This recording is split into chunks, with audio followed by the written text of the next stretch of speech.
Hey there, fellow builders. If you've watched any of my videos, you know I have a soft spot for tunneling. However, Techtonica isn't just a two-dimensional world. It's a voxel playground that allows us to venture up and down as well as side to side.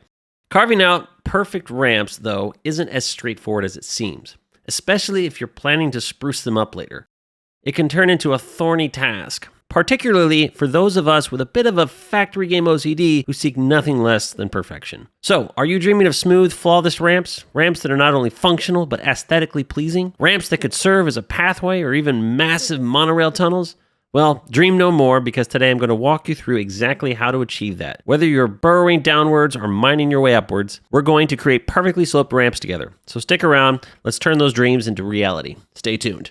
Okay, let's first talk about how to build a tunnel down. We're going to dig into the wall a little bit. Once we got it started, realize that I'm going to be using the 5x5 mold today, but these techniques work with all sizes of the mold. You just have to adjust accordingly to the size. So in this case, I'm going about 8 or 9 in, that way I have some space.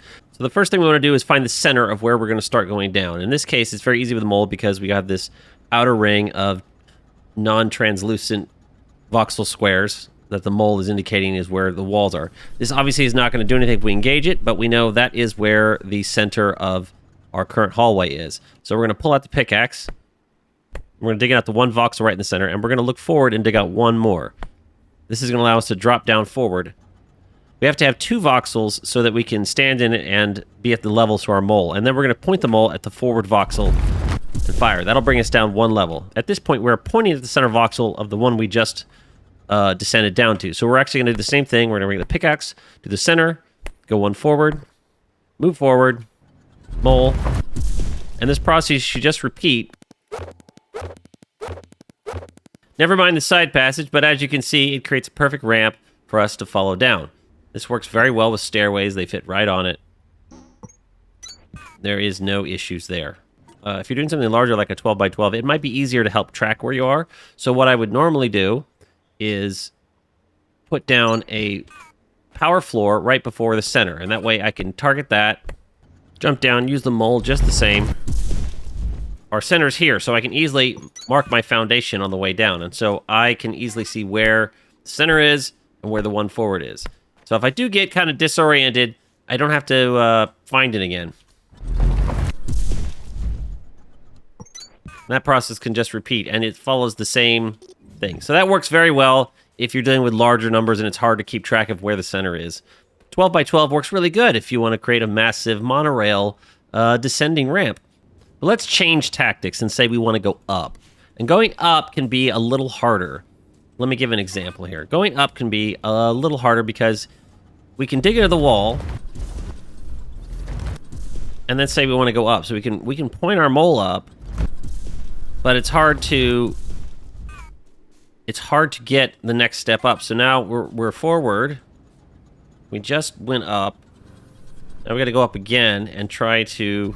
And more than likely, you'll end up with multiple flat area steps like this. If you've done this, you've realized that this can lead to disaster.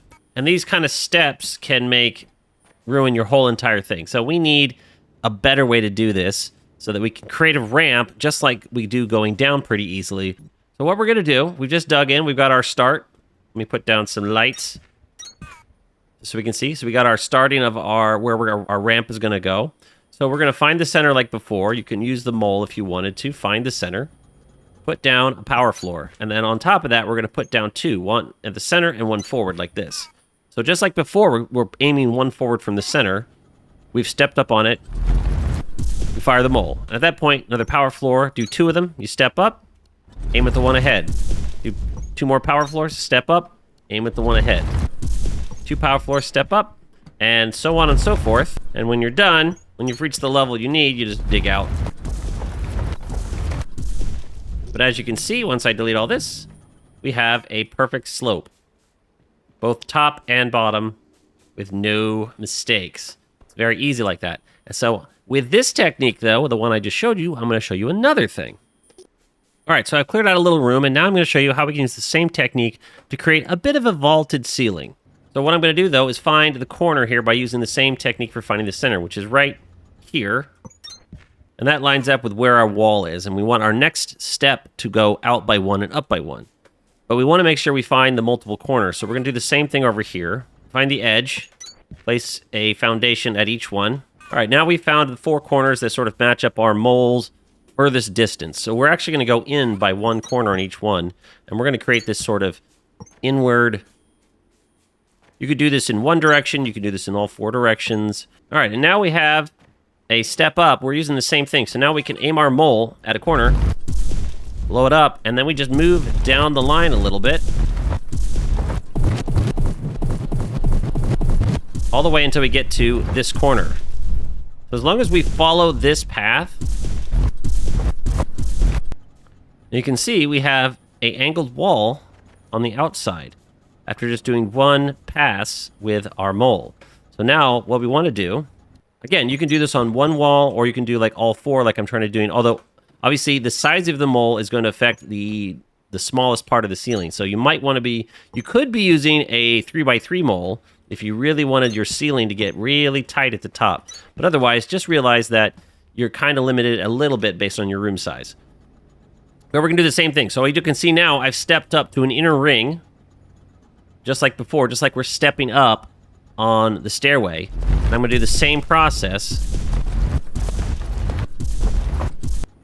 We are creating a nice vaulted ceiling that we can use with power floors or things afterwards. Now, you can go up as high as you want. I'm going to go up 1 more level. I think we'll flatten out.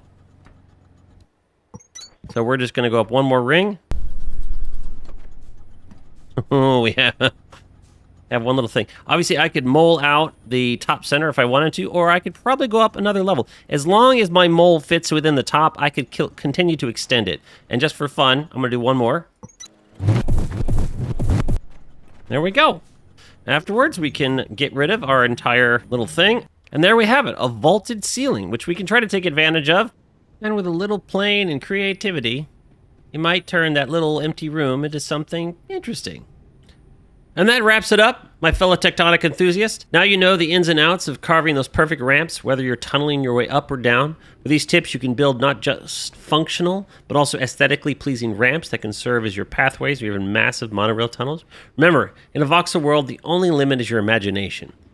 If you found this guide helpful, be sure to hit that like button. And if you want to stay up to date with more tips, tricks, and guides, don't forget to subscribe and turn on the notifications. We're on this Techtonica journey together, and there's a lot more ground, or should I say voxel, to cover. Got more questions or tips of your own? Leave a comment below. I love hearing from you, and your ideas might even inspire a future video. So until our next Techtonica adventure, keep digging, keep building, and above all, keep enjoying the game. And I'll see you next time.